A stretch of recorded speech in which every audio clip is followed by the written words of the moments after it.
Yo, we're Galaxy and we're a drum and bass duo from the UK. Have been for 9 years and we've been signed to Shogun Audio since 2017.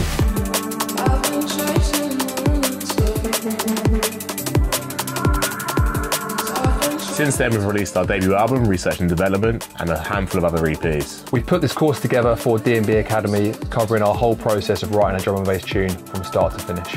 So we give you an insight into our process and specifics of drum production, sound design, melodic ideas, and sources of inspiration, including some samples as well. And ending with a mixing and mastering session to get your tunes ready for release and to play out in the clubs. This is Galaxy, and you're watching our drum and bass masterclass for DNB Academy.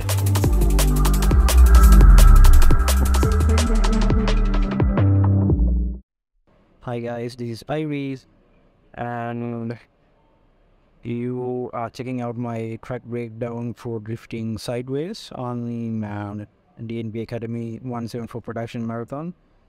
Now let's listen to the track and see.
Speaking in terms of the structure, obviously you can see the labeling which is on top of the song. Obviously there's the intro, a very short intro, I would say about 16 bars, and then it goes for a rise for about 8 bars, and then obviously you have the first drop, the break followed by the breakdown, and another rise, and the second drop. I basically cut down the length of the song as well.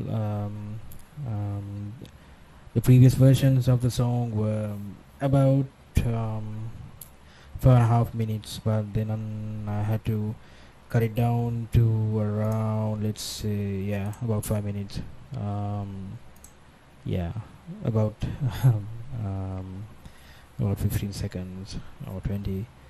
um, yeah, so it's pretty much straightforward in terms of the arrangement, I would say.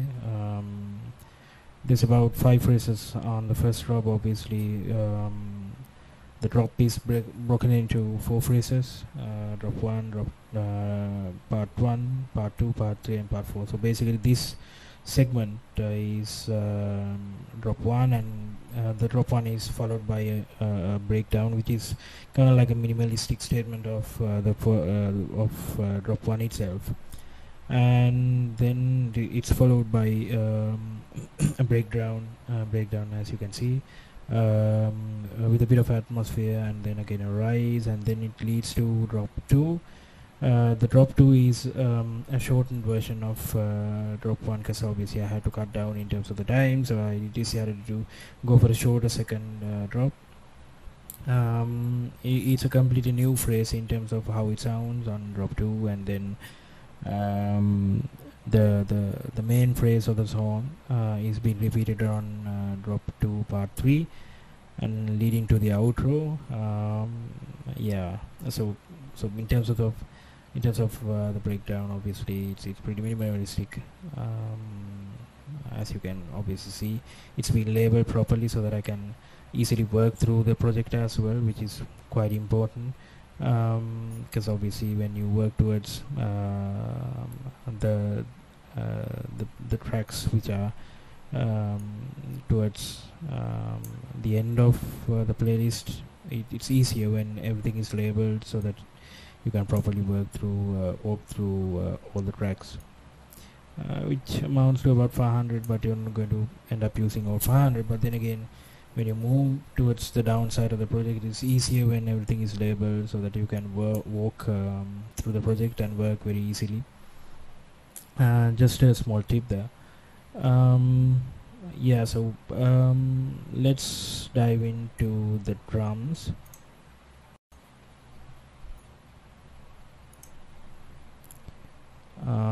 Let me first play the tune for you to get a context in terms of how the drums are arranged. It's a pretty minimalistic tune on its own accord, I would say, because the inspiration behind this tune was for me to emulate one of my favorite bands called Periphery, and I was trying to emulate the feel of Periphery. Obviously it's a metal band, but then again the ambiences and the orchestration and the background synths is pretty much an emulation of how Periphery sounds. So I was basically being inspired by the music and trying to recreate something in a drum and bass context, which is the creative process behind the tune. But then again, in terms of the drums, it was a very minimalistic approach, I would say. I'm going to play the tune a little bit for you to get a small understanding, and then we're going to deep dive into what kind of sounds that I've used. Here we go.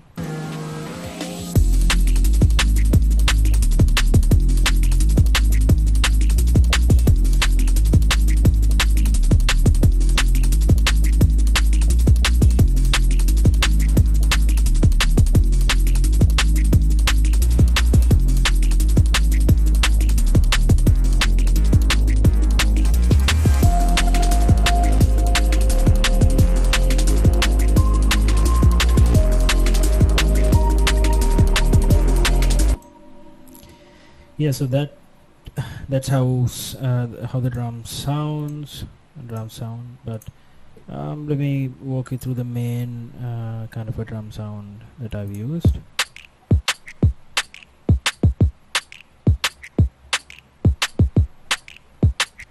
This is the main pattern.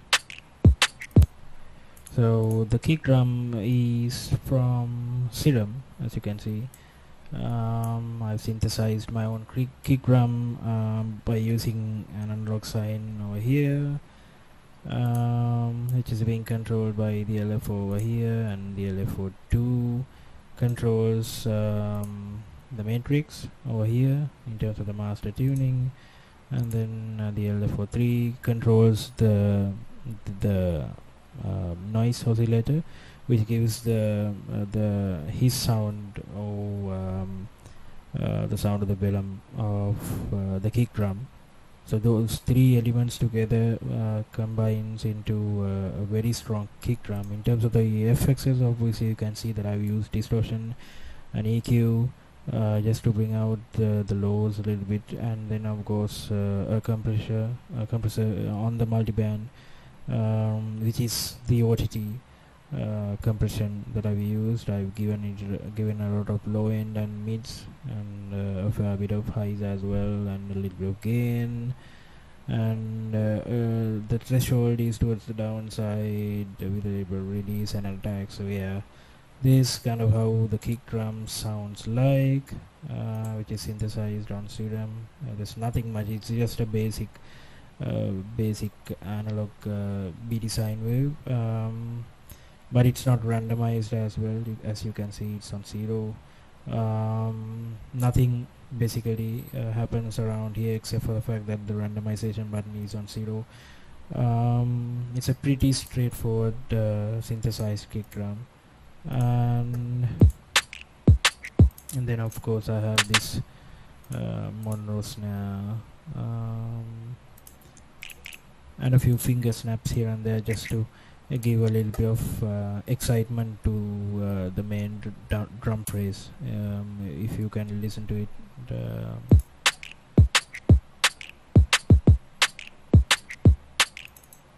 that's basically how it's sounding. And then of course I've layered it with these tops, and of course this bit of a percussion loop going on as a layered layer on the main phrase that you heard, and then of course this as well, another percussion layer. So all these together combined into this.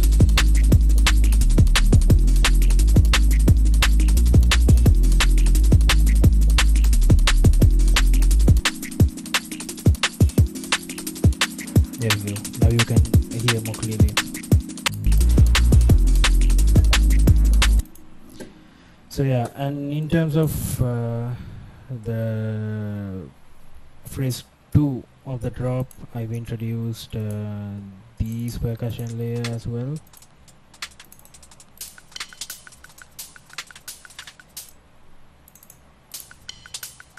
This, and what is this?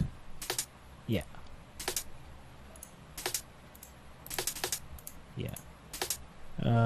a bit of a shuffle going on as well, just to give it a little bit of a swing. So all these together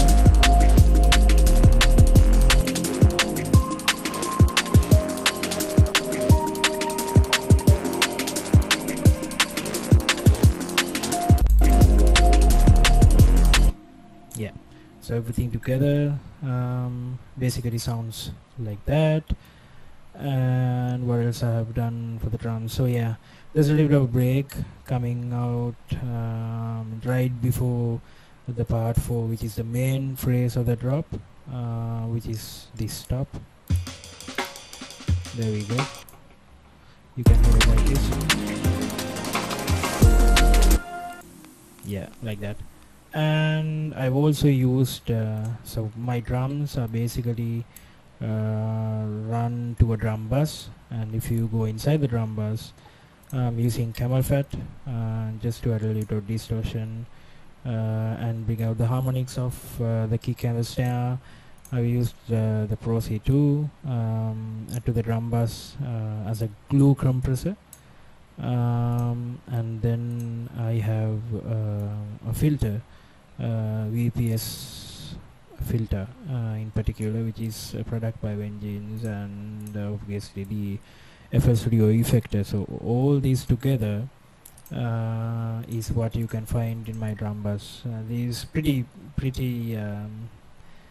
routine for me as of now to use camel fat and to use the Pro C2 as a glue compressor.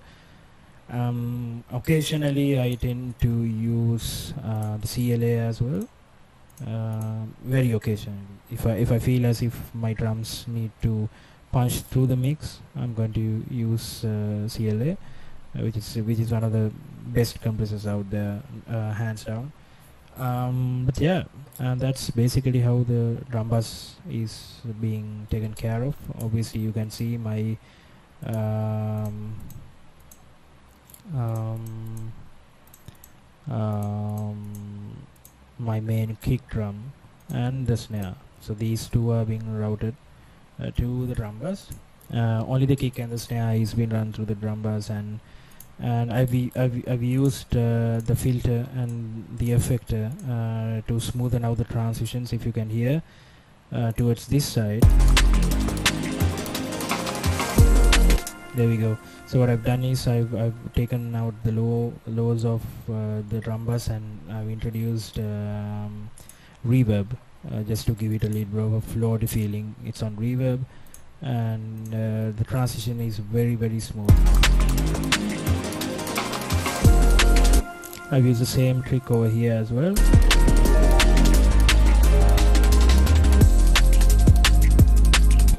Pretty smooth. Which is something that I use in my music quite often to ensure that the transitions from one phrase to the other, specifically from one phrase to another important phrase of the song.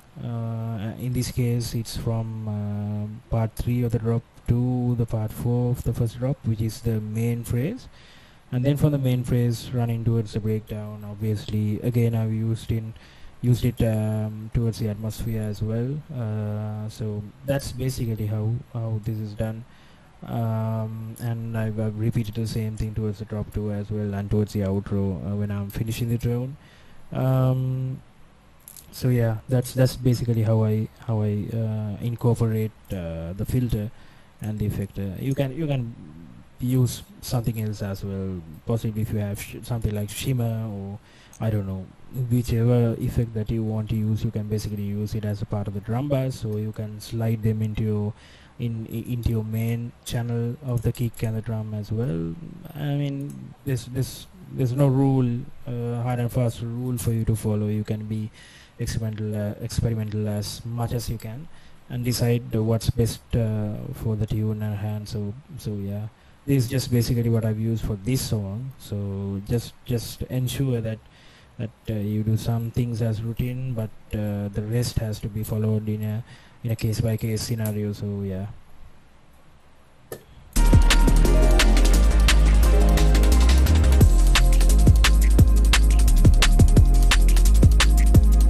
And running towards the breakdown, the drums become very, very minimalistic. All these layers are gone, and I've done a little bit of a cheeky trick as well. So what I usually do is I create these very minute patches. It's basically nothing much. It's just a sine wave with a high pass and with a buttload of distortion. So, and I layer them with the kick and the snare, and it feels as if the kick and the snare is saturated, and that there's kind of like a distortion layer. It's just to make the drum sound more crispy. As you can see, towards the breakdown I've done it, and towards pretty much the entire drop 2 I've done it as well, so that there's more spice behind the kick and the snare. It almost feels as if there's like a crunchiness on the kick and the snare, but in reality it's just a sine wave, which is also something I quite enjoy as well, just to look at your project on an oscilloscope or whatever, and then identify where, in terms of where you can introduce certain bits of frequencies and hide them inside the mix. It's there complementing the other sounds, but then again only you know that it's there. So this is something that I'm pretty fond of as well, just to ensure that the highs of the song are much crunchier and crispy. specifically when it comes to the drums. And yeah, you can probably try something out as well. You can probably do it to the low end or the highs, for that matter. There's no again, there's no rule for you to follow. Just you just need to decide what kind of frequencies you can introduce. And it actually helps when you use an oscilloscope. It could be this or something else, maybe span or something. So yeah, that's what I've done to ensure that the drums are rolling much smoother and much crispier. Yeah, that's basically how the drums sound like. So in the intro, I've used the main drum break, and I've created a different version, like a different version of the same drum clip, with a bit of effects running on it as well. I bounce it obviously just to save a bit of RAM, but if you're interested, there's a bit of processing going on behind this drum break as well. I'll just play it for you to hear.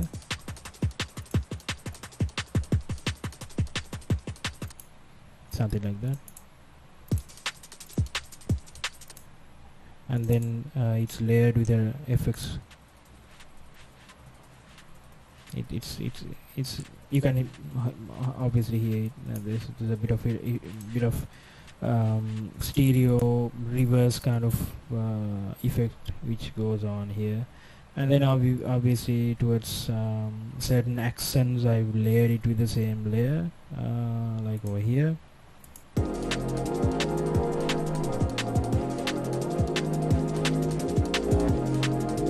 Yeah, just over here. So I've layered the same track with portions of the same sample in different EQ conditions.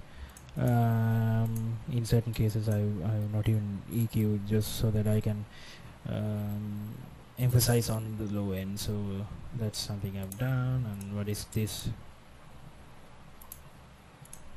What can be this? Oh yeah. So this is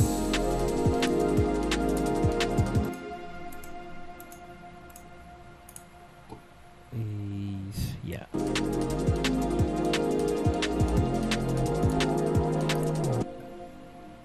This is just a hat that I've used.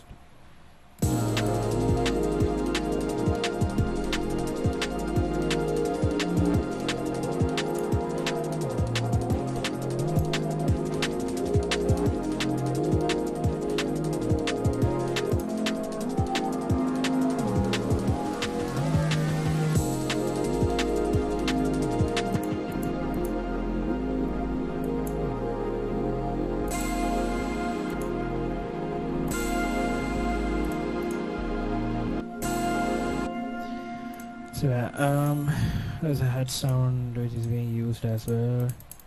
I don't know why it doesn't sound properly, but I'm assuming there's something wrong with this automation. I'm just going to figure out what it is.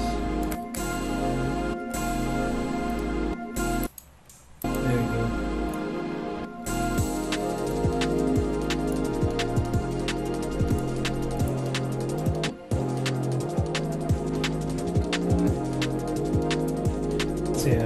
So I've laid a head sound as well, so that it is easier for whoever is going to play this tune, for him to blend it or start playing it, to help him or her to like whoever is going to play this song would find it much easier to cue the song when you introduce certain percussive elements for them to like keep track of the BPM. So yeah. This is also something that I constantly do, so that it's easier for people to play the song, because obviously these dance music and one of the main purposes of your tunes is to get played by DJs and other people. So it's easier when you introduce certain percussive elements to the intros, the breakdowns and the outros, so that people find it easier to cue the songs and play them. So yeah, which is why I've introduced this hat sound. And all this leads to the drop, and yeah.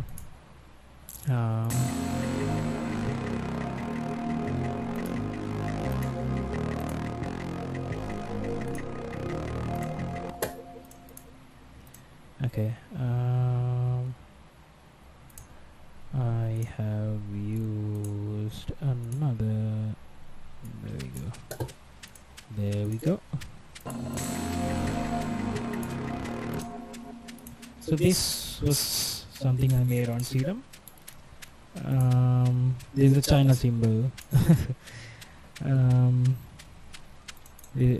pretty fond of making China cymbals and other hi-hats on Serum as well. What I've basically done is I've automated the levels of this oscillator 1 level, also controlling the level of the noise oscillator. I put it to oscillator BS, but I'm not using it, so yeah. And for FM, I'm using the noise oscillator, which is how you get the hi-hats sound. And obviously I've used a high pass filter as well, which is on 24. And if you go to effects, I've just used reverb. That's pretty much it. So it sounds like a China cymbal, which is why I've named it as China cymbal there. So it sounds pretty neat, and I've layered it on top of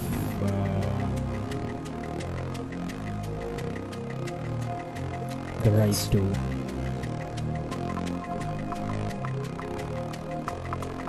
Pretty neat. And yeah, so that's basically how the drums are being done. It's a little bit of samples and a little bit of synthesis as well, specifically towards the kick drum and effects layers. I've designed my own layers as well, but and I've used a bit of samples as well, and cohesively it sounds so much better. So I think I've managed to find the sounds that complement with each other, which is also something that needs to be done as a producer, to ensure that all the sounds that you use, whether it's synthesized or not, to sound very cohesive and to sound complementary to each other.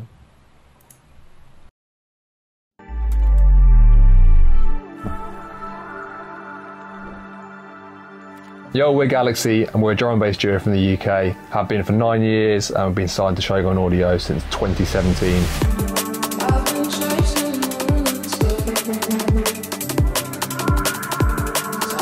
Since then, we've released our debut album, Research and Development, and a handful of other EPs. We've put this course together for DNB Academy, covering our whole process of writing a drum and bass tune from start to finish. So we give you an insight into our process and specifics of drum production, sound design, melodic ideas, and sources of inspiration, including some samples as well. And ending with a mixing and mastering session to get your tunes ready for release and to play out in the clubs.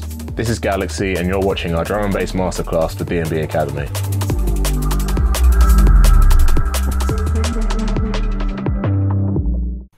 Okay, now we're moving to the basses. Obviously, this is the main bass, the mid bass layer that I'm using. I'm just going to switch off the LFO tool, which is what I use to sidechain.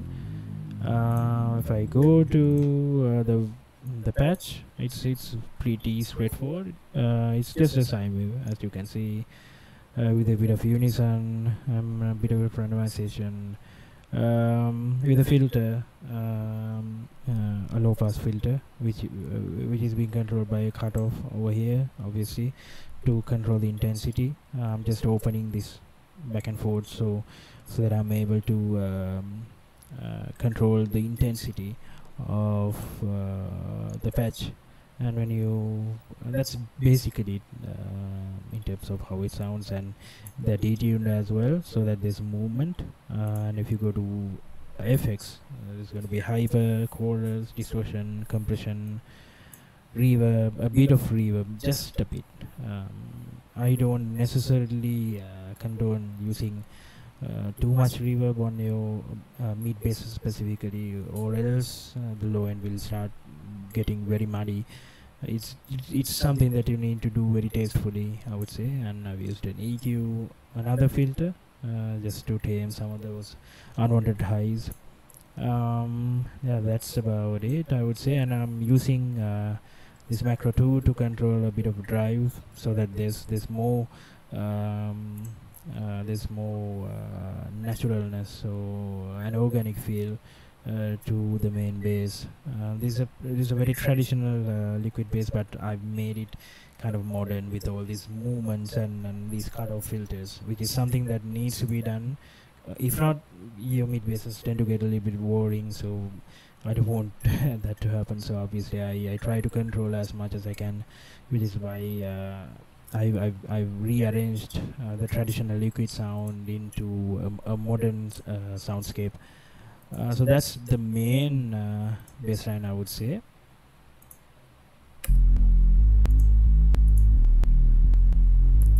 And it's being layered by the sub. I've used the sub module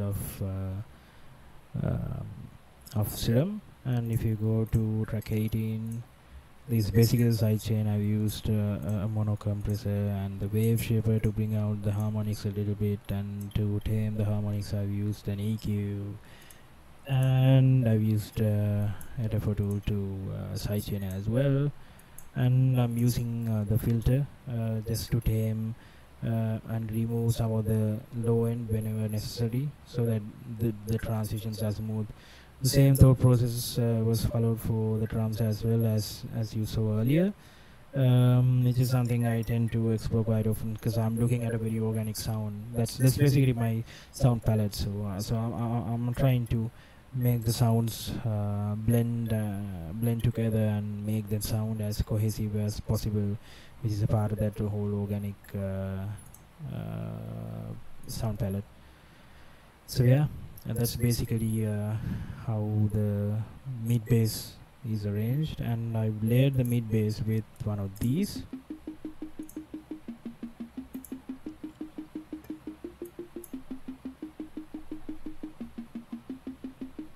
Just to give that that very nostalgic feeling. I've created a pluck-like sound.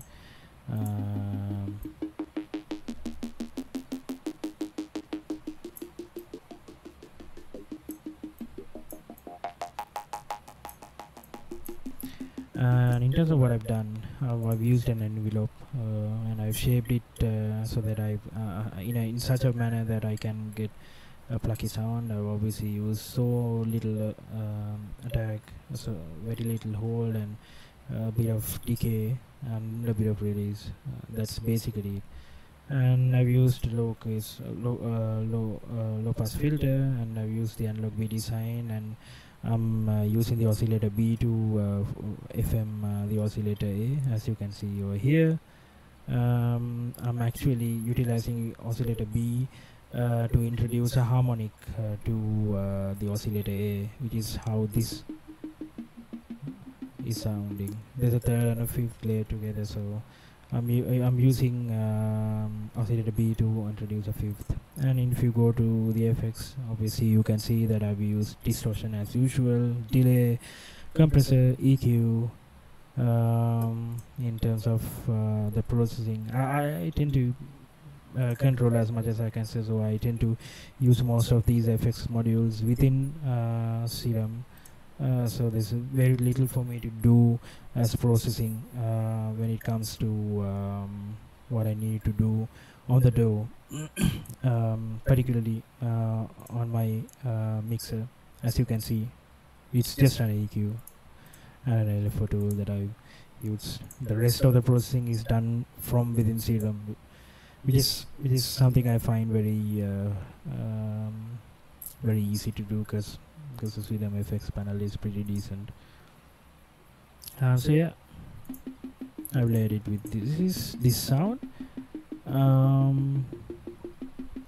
and occasionally, specifically towards the roundups, I've used this sound, which is from Bass Station, which is a plugin that I got from Novation. I've been a Novation user for quite some time, so they give away these VSTs as a part of the bundle offer. So that's how I basically got this, and I love it. It's a pretty handy plugin. Gives that analog feel. So I played my roundups with this, as you can hear. There we go. And when it comes to drop 2,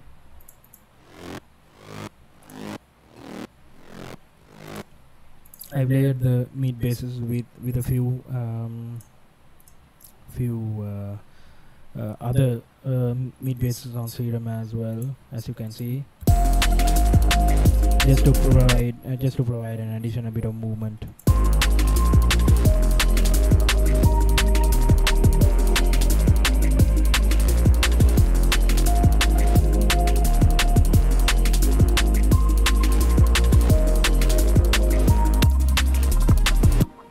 There we go. And when it comes to the main phrase, it gets even crazier, and I've introduced a fair bit of movement for the mid basses.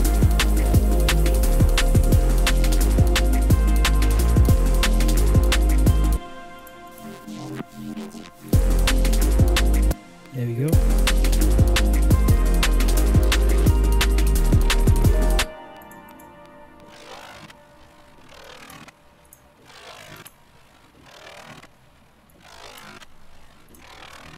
So all these are just synthesized exclusively for these tunes. I don't tend to necessarily use the same preset over and over again for all my projects, except for things that I tend to use quite often, like kick drums or the mid basses, the traditional liquid sound that you heard earlier.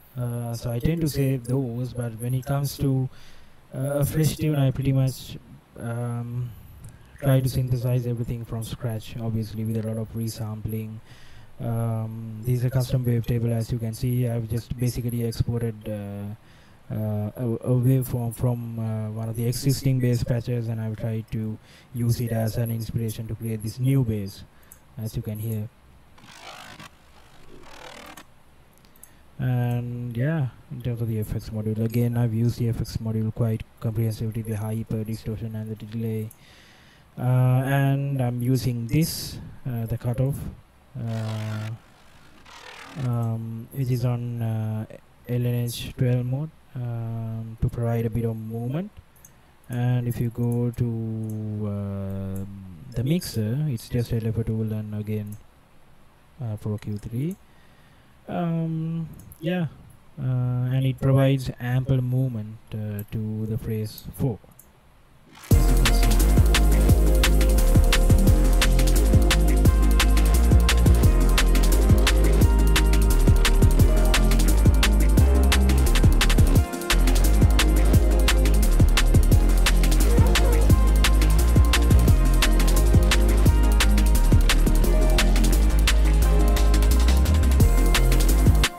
Pretty neat.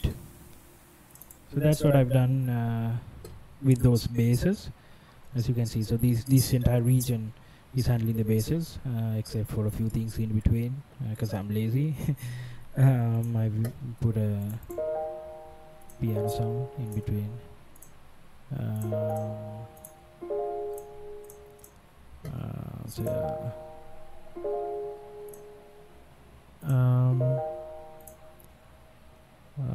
That's about it in terms of the mid basses. I would say it's. I mean, I told you, it's pretty straightforward at this point.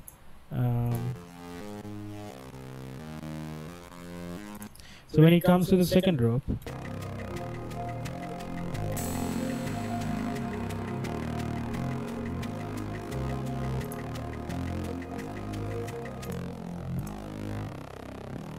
I'll use this sound.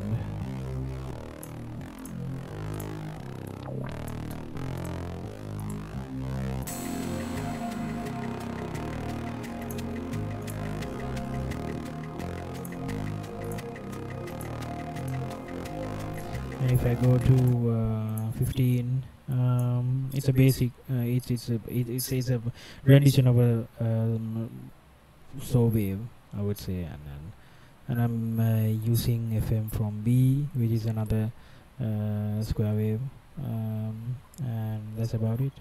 And I've used a bit of noise. And if you go to hyper, the FX chain, hyper distortion, chorus compressor, and an EQ, so that's basically how it sounds. And it's on unison mode. It's on unison 3, and if you go to the channel, only an EQ and this filter is used. So yeah.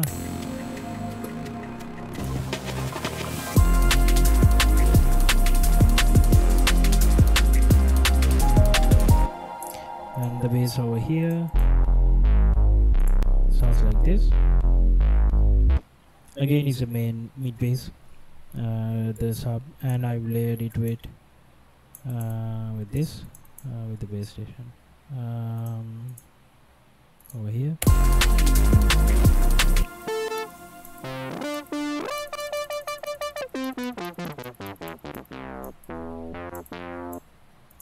That's what I've done.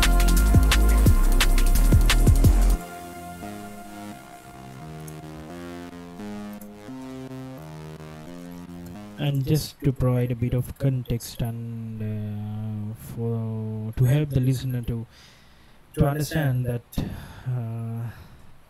there's more intention and aggression towards the second phrase, I've layered the main phrase with a few renditions of the same bass line, as you can see, and I've introduced movement, which is something I've done earlier as well.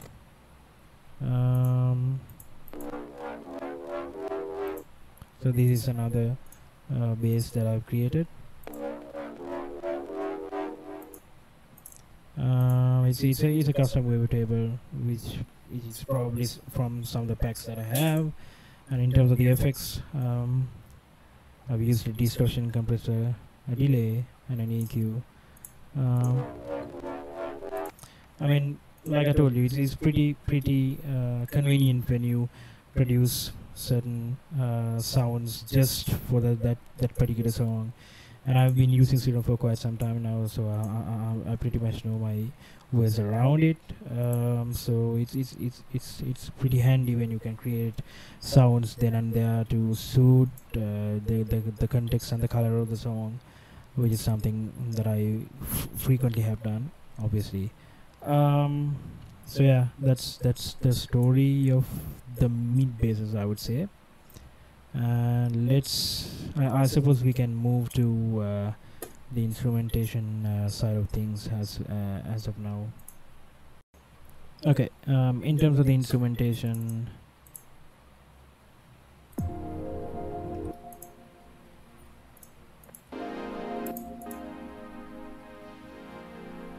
yeah, so this is something that I've created. I can't remember on which that I made it, but I'm assuming it should be on Verve or something. So yeah.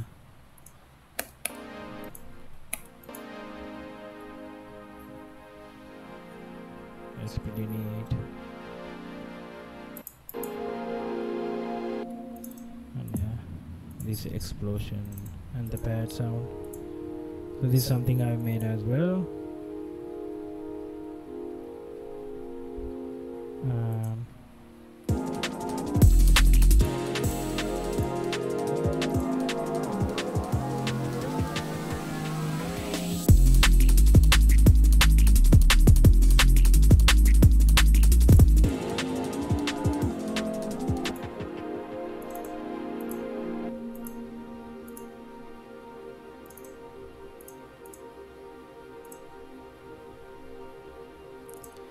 This is a pad sound, and it has vintage reverb, which I don't have on this laptop, so I might actually use shimmer instead, just to give you a bit of context. Vintage reverb used to be something that I used quite frequently from the Valhalla umbrella, but I don't sadly have this have it on my new laptop, so until I get to use it, I just need to figure out a way to work around it, because obviously I've been using it literally for every single thing, so I need to get that sorted as soon as possible. Till then, we can obviously use shimmer just for you to get a bit of context.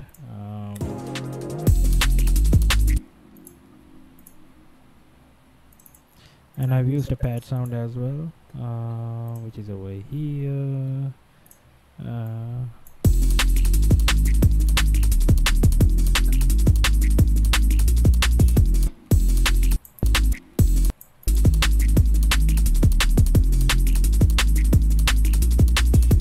Okay, I need to install the license for the Shaperbox as well.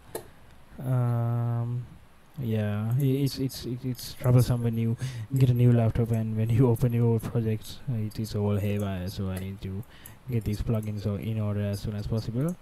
But then again, I've used this as well, the pad sound. I don't know why it's not playing right now. Probably. Okay, let's see now.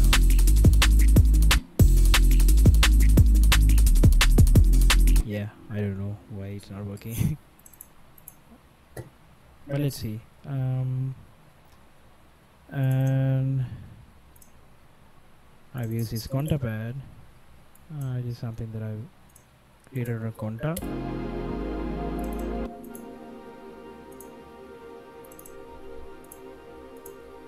From an existing patch. So everything together sounds really smooth. This is something that I've created on Conta again. I've named it as waterfall because I kind of felt as if it sounds like a waterfall. And yeah.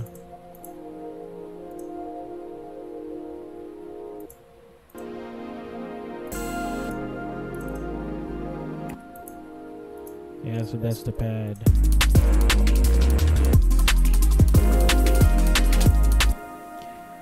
Yeah, so those are some of the samples that I've used, and obviously there's a bit of waterfall over here as well, just to give a bit of context. And this piano sound, let me take you through it as well. So this is the piano. What I've used is the additive keys, which was again something that I got from Novation. I love this piano, by the way. And if you go to the FX channel, it's just shimmer and then the Pro Q3, and I messed around it a little bit, and I've created this palette, which is a variation of that piano sound. As you can hear, there we go.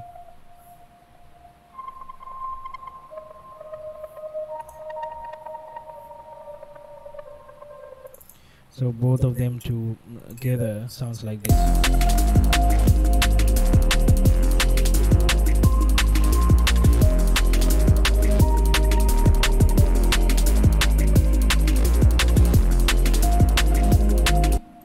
Yeah, pretty nice. And obviously towards drop the phrase 3.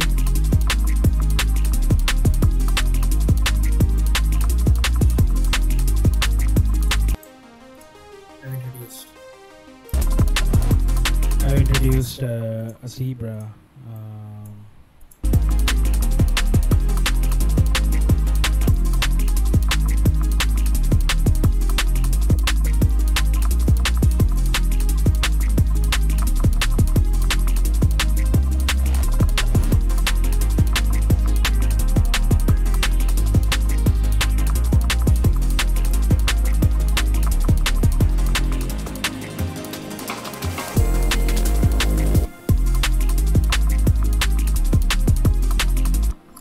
So I've used the default patch of Zebra 2, to provide this ARP run. It is kind of like a lead, but then again, I like to categorize it as an ARP run.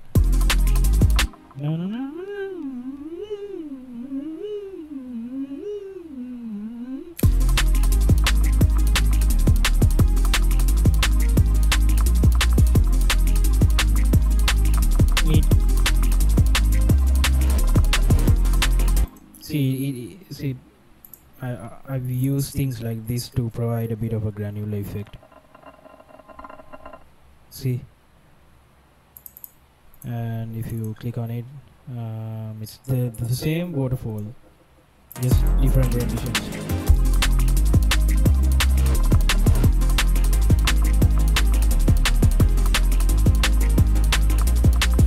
And I've used this another Conta adventure. Conta is a granulizer plugin, by the way, if you're wondering. Hold on, where the hell is it? There we go. So this is Conta. It's about audio damage. One of the many pretty neat plugins out there. So this is made out of Conta, and it provides kind of like a very icy, floaty kind of a feel. So yeah, that's basically what I've done over here. And then obviously there's an ARP. I think I made this on Nexus or something, I can't remember. But yeah.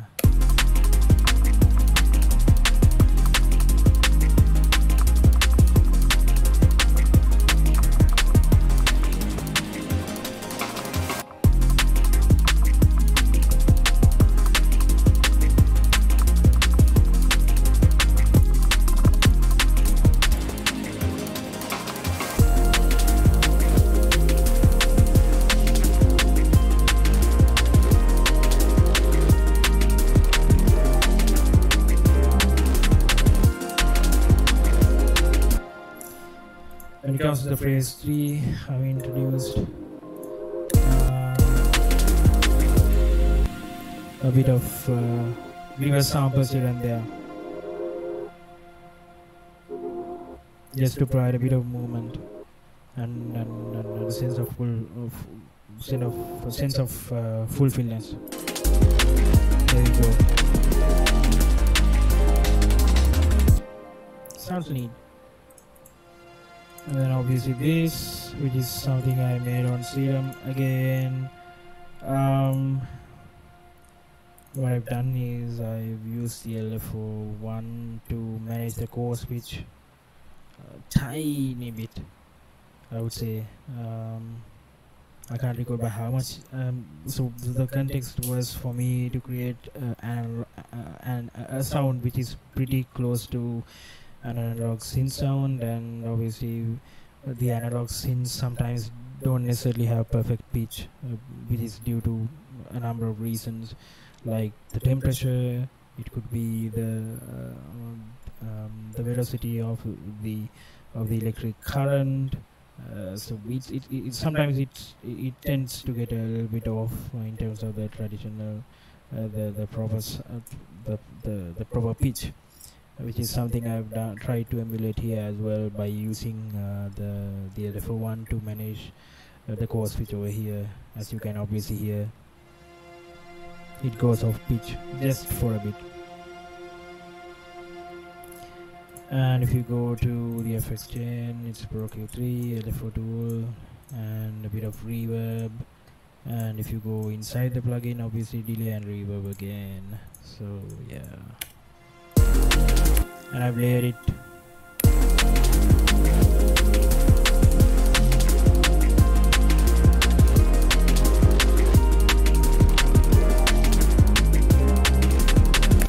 And the main guitar part.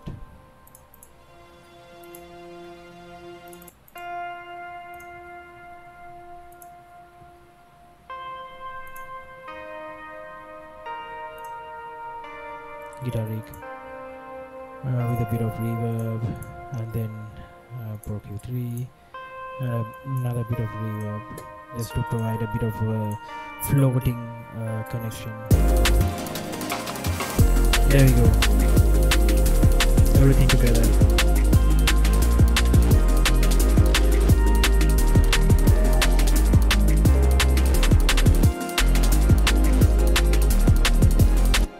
And I've used this as well, the main, and I've layered it with this,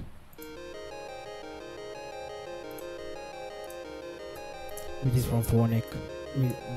This is a plugin that I absolutely love. Very, very analog sounding. So I've layered it together and it sounds like this.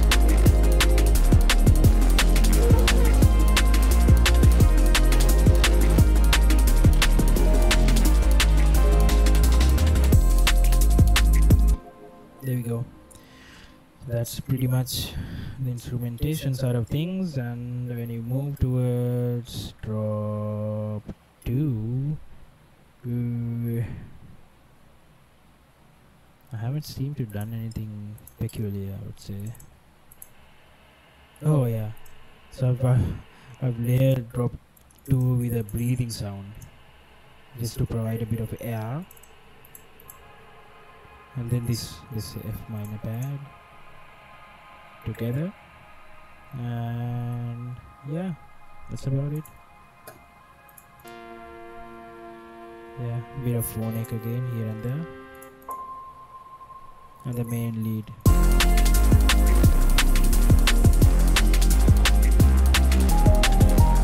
This is piano again. And yeah, just to provide a stronger bass line, I've layered the same thing quite a few times. And I've used DYRE as well. You probably hear it.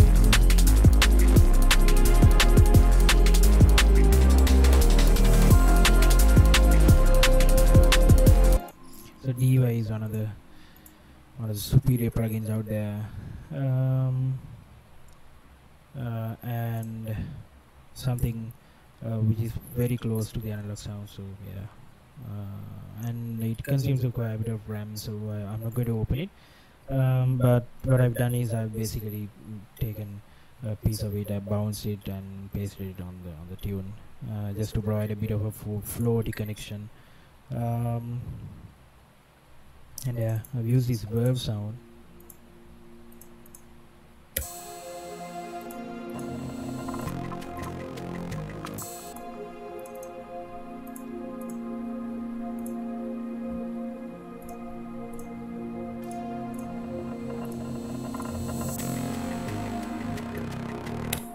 Yeah. So I guess that's about it in terms of the instrumentation that I've done. It's a pretty minimalistic tune, but then again, the minimalism carries the tune forward. You don't necessarily have to lay with your tune with way too many ideas, I would say.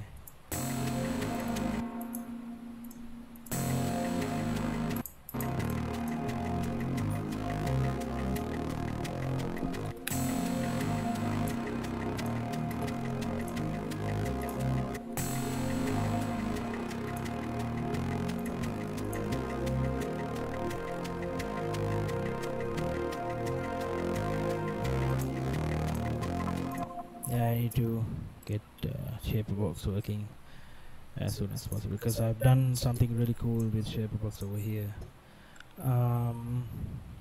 But yeah, so that's basically what I've done throughout the tune, just bringing in elements, taking them out, just focusing on the minimalism and the beauty of minimalism, and ensuring that the feeling is, the soulfulness is kept throughout the tune, and making sure that all the sounds complement each other, which is how a great tune is made. So it doesn't hurt you to spend some time and make sure that the sounds that you use complement each other. Spend at least an hour or two just to ensure that you collect a palette of sounds that can complement with each other. It creates a world of difference, trust me. And yeah, so that's basically the track breakdown for Drifting Sideways, which is out on Soulvent Records. It was a part of the Soul Music 22 compilation. You can check it out on Spotify, and it's on YouTube as well. It's featured on Liquidity YouTube channel. So yeah, you can check this tune out. And huge big ups to DNB Academy for having me and providing me the opportunity to do this track breakdown for you guys. I hope you enjoyed, and it'll be on the YouTube channel as well for you to check it out later. So peace and love, and you can follow me on Instagram and stay in touch as well, or Facebook for that matter. I'm pretty active on socials, so if you want to get in touch with me, just message me, and I might be able to help you out with a few production tips, I would say. Yeah, and just before I leave you, obviously as you can see, I'm using a compressor on the master so that everything is audible for you. But if I switch it off, my pre-master would probably peak at -6. So make sure that your pre-masters are within the range of -9 to -6. I mean, it could be below 0, and you don't even have to worry. But then again, it's easier for the mastering engineer if you leave a bit of headroom for him to work on, her or them. So yeah, that's it, guys. Take care, and thank you so much.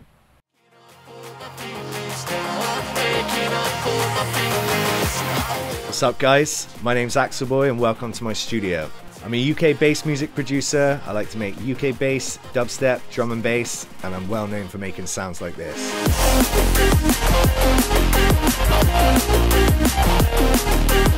If you like those sorts of sounds, then you'll love this masterclass that I've created with DNB Academy. It takes you from start to finish on my creative process when making a DNB banger. The course is over 6 hours long and I'll be using Logic Pro X. I'll be covering sound design, bassline creation, composition and arrangement, and advanced synthesis using Serum. I'll also be covering mixing and mastering to show you how to get that loud and precise Axelboy sound. This course includes the Logic profile with all of the samples and all of the presets, so you can dive straight in and get creative. It's been really great to share this with you, and I hope you guys enjoy the course.